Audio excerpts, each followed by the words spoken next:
औरंगजेबाची कबर राहिली पाहिजे का उडवली पाहिजे? आत्ता कुठून आठवलं? चित्रपटाने जागे होणारे हिंदू काही कामाचे नाहीत. औरंगजेबाचा जन्म गुजरात मधला, दाहोद नावाच्या गावामधला औरंगजेबाचा जन्म. जी कबर आहे ना, जी सजवलेली काढून टाका, कबर नुसती दिसली पाहिजे आणि तिथे एक मोठा बोर्ड लावा, आम्हा मराठ्यांना संपवायला आलेला औरंगजेब इथे आम्ही गाडला गेला. आम्हाला पाय जंगलांची पडली नाही, पाण्याची पडली नाही, कशाची पडली नाही, आम्हाला पडली औरंगजेबाची. तो बसला एकटा द्राक्षाखात आणि आम्ही भांडतोय.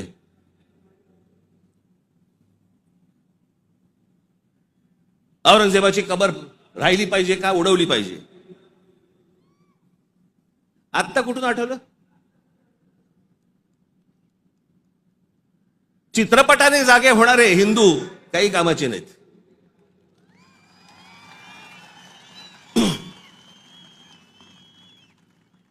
काही कामाचे नाहीत ते.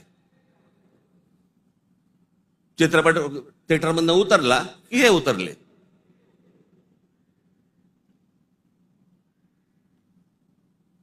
छत्रपती संभाजी महाराजांचं बलिदान तुम्हाला आत्ता कळलं विकी कौशल मेल्यावर?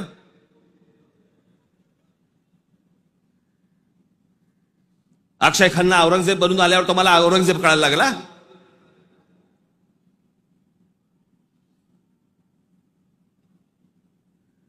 व्हॉट्सअपवरती इतिहास नाही वाचता येत. इतिहास वाचायचा असेल त्याच्यामध्ये पुस्तकामध्ये डोकं घालायला लागेल तुम्हाला.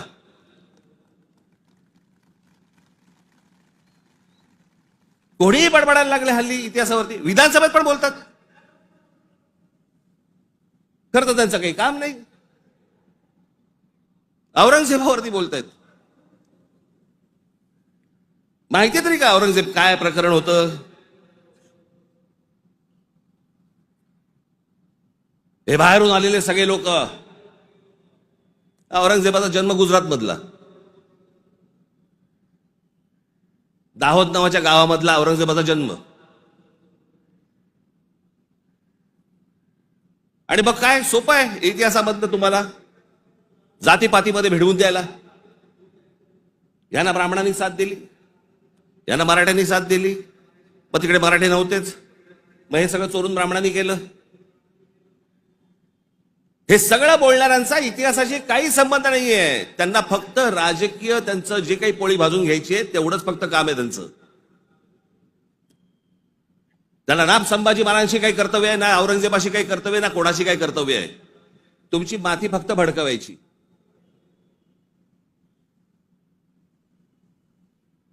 कसल्या इतिहास बोलतोय आपण? अहो, इतिहासाच्या पानात खोलवर गेलात ना, सगळ्या अपेक्षांची आणि कल्पनांची आणि भावनांची सगळी भांडी ठळाठळ फुटतील. 300-400 वर्षापूर्वीचा इतिहास, त्याच्यावरती आम्ही आज भांडतोय जातीत.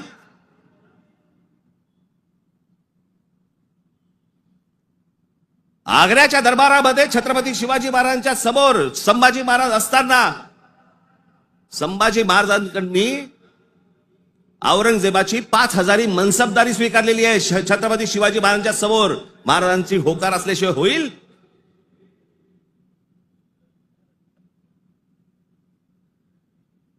पण आता दरबारात अडकलोय, स्वीकारण्याशिवाय पर्याय नाही. आता स्वीकारू, नंतरचं नंतर बघू.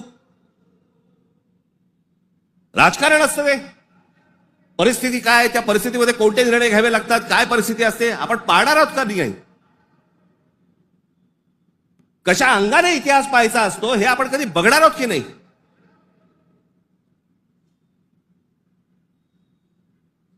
काही कशाला माहिती नाही. छत्रपती शिवाजी महाराजांसाठी औरंगजेबाचा जो माणूस आला होता, मिर्झा राजे जयसिंग राजपूत, हिंदू होता ना.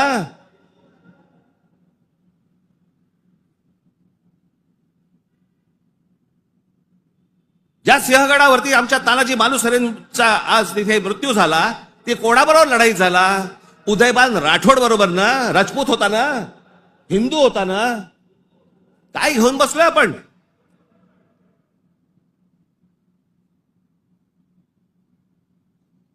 कोणत्या काळात जगतो आहोत आपण?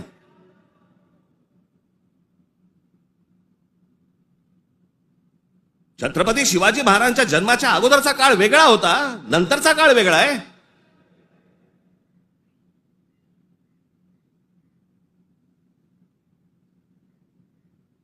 मी अनेकदा माझ्या भाषणाबद्दल मी सांगितलेलं आहे, परत एकदा सांगतो, औरंगजेब विषय निघालाय म्हणून.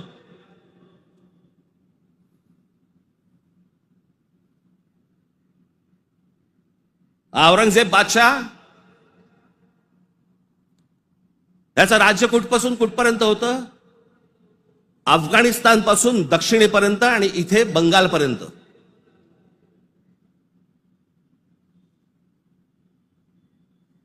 छत्रपती शिवाजी महाराज ज्यावेळेला आग्र्यावरनं निघाले, सुटले, महाराष्ट्र जेव्हा आले, त्याच्यानंतर राज्याभिषेक झाला 74 साली आणि 1680 साली महाराजांचा मृत्यू झाला, निधन झालं त्यांचं. त्या दरम्यान औरंगजेबाचा एक पुत्र, मुलगा,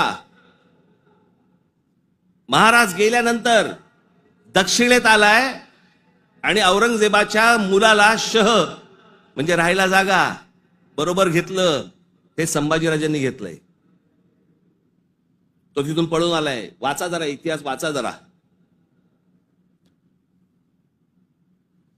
औरंगजेब ज्या वेळेला आग्र्यावरनं निघालाय, महाराज गेले 1680 साली आणि औरंगजेब महाराष्ट्रामध्ये पोहोचलाय 1681 साली. 1681 ते 1707, 27 वर्ष तो महाराष्ट्रात लढत होता.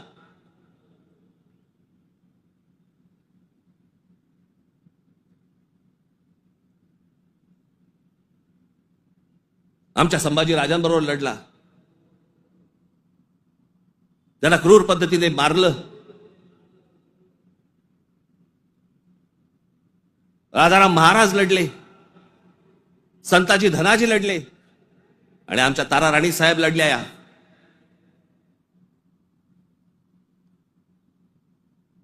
एक महाराष्ट्राचे खूप मोठे लेखक होऊन गेले, नरहर कुरुंदकर.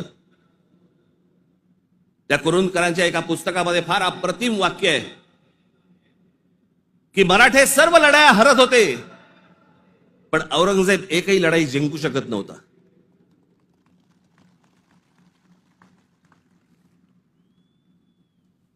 याचं कारण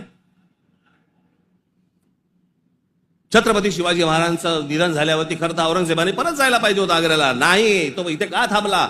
एवढा मोठ्या बलाढ्य प्रदेशाचा राजा, शहनशाह, एका 2.5, 3, 3.5, 4 जिल्ह्याच्या एका राजासाठी इथे ठाण मांडून का बसला?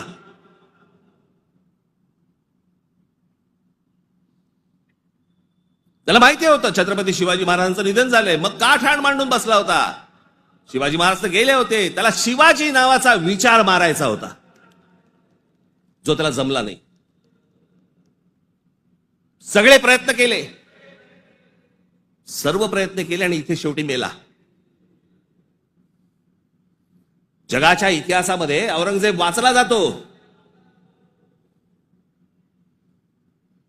अभ्यास केला जातो त्याचा, पण ज्या वेळेला त्याचा अभ्यास केला जातो त्यावेळेला जगभरातल्या लोकांना कळतं की तो काय करायला गेला होता आणि कसा मेला. तिथे छत्रपती शिवाजी महाराजांचं नाव येतं जगभरामध्ये.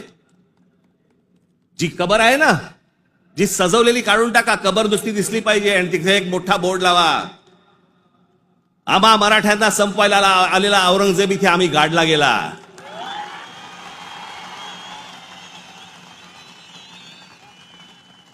हा आमचा इतिहास.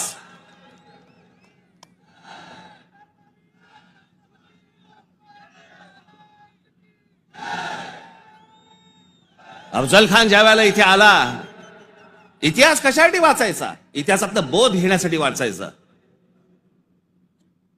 अफजल खान जेव्हा इथे आला त्यावेळेला प्रतापगडावरती मारला गेला खाली, तिथेच त्याची खाली कबर खोदली गेली, तिथेच त्याला पुरला. मराठीत एक फार अप्रतिम जो शब्द आहे ना, पुरून उरीन, तो आहे. तुला पुरीन आणि उरीन, तो जो पुरला त्याला तिकडे अफजल खानाला, तो शिवाजी महाराजांच्या होकाराशिवाय पुरला नसेल.